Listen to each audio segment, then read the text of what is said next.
Shalom, damai sejahtera bagi umat Tuhan, di mana saja Anda berada. Mari kita bersyukur atas penyertaan Tuhan sepanjang hari ini. Saat ini kita datang dengan hati yang tenang untuk merenungkan firman, agar kita dikuatkan dan dipenuhi dengan damai sejahtera. Mari kita berdoa. Bapa yang di surga, terima kasih untuk hari yang Engkau berikan. Saat ini kami datang kepadamu, mohon kehadiran Roh Kudus untuk membuka hati dan pikiran kami, agar kami dapat memahami firman. Tolong kami untuk fokus dan menerima setiap kebenaran-Mu, sehingga hidup kami semakin berkenan kepadamu. Di dalam nama Tuhan Yesus Kristus kami berdoa. Amin. Judul renungan malam ini, menjadi benar dalam pendirian. Ayat renungan diambil dari kitab Yesaya pasal 21 ayat 8. Firman Tuhan berkata, "Di tempat peninjauan, ya Tuanku, aku berdiri senantiasa sehari suntuk. Untuk di tempat pengawalanku, aku terpancang setiap malam." Yesus sendiri tidak pernah membeli damai melalui kompromi. Hatinya dipenuhi kasih bagi seluruh umat manusia. Akan tetapi ia tidak pernah memanjakan dosa-dosa mereka. Ia menjadi sahabat karib mereka, sehingga ia tidak dapat tinggal diam saja melihat mereka yang mengikuti jalan yang akan membinasakan jiwa mereka. Jiwa-jiwa yang telah dibelinya dengan darahnya sendiri. Ia bekerja supaya mereka benar-benar kepada dirinya sendiri, benar terhadap perhatiannya yang lebih mulia dan kekal. Hamba-hamba Kristus juga dipanggil kepada pekerjaan yang serupa, dan mereka harus berhati-hati supaya jangan di dalam mencari jalan untuk mencegah perpecahan, mereka menyerahkan kebenaran. Mereka harus mengejar apa yang mendatangkan damai sejahtera. Roma 14 ayat 19. Tetapi damai yang sejati tidak pernah didapat oleh prinsip kompromi. Dan tidak ada seorang pun yang benar terhadap prinsip tanpa mendatangkan perlawanan.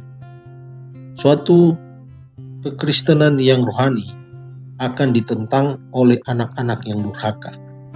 Tetapi Yesus berkata kepada murid-muridnya, "Janganlah kamu takut kepada mereka yang dapat membunuh tubuh, tetapi yang tidak berkuasa membunuh jiwa.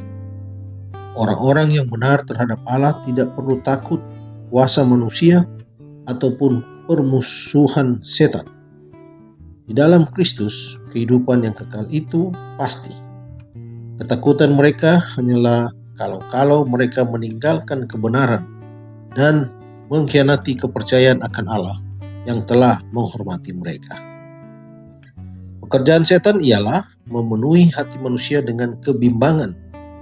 Ia memimpin mereka supaya memandang kepada Allah sebagai hakim yang bengis.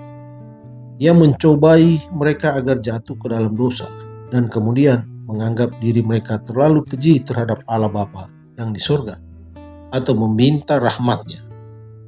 Tuhan mengerti semua ini. Yesus menjamin murid-muridnya akan simpati Allah bagi mereka di dalam memenuhi keperluan dan kelemahan mereka. Tiada keluhan yang dikeluarkan, tiada sakit yang terasa, tiada duka menghancurkan jiwa, melainkan getaran terhadap hati Allah Bapa.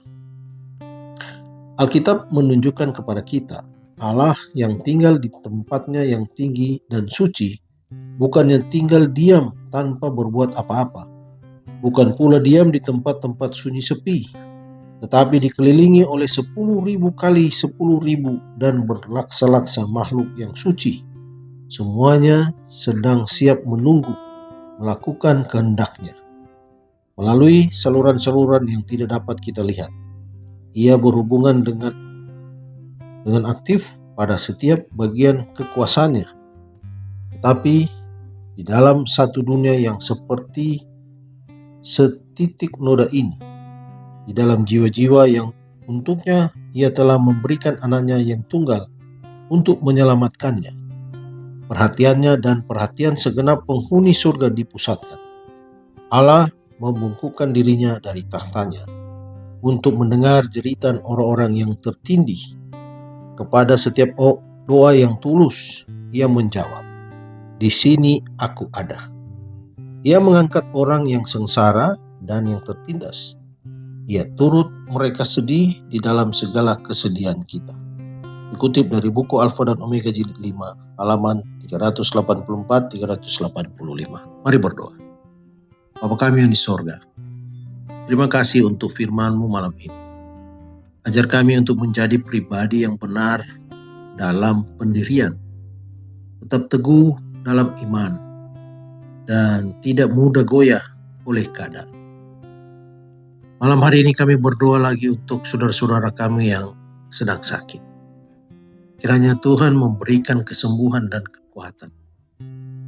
Bagi saudara-saudara kami juga yang sedang bergumul, Tuhan tolong dan berikan jalan keluar serta pengharapan.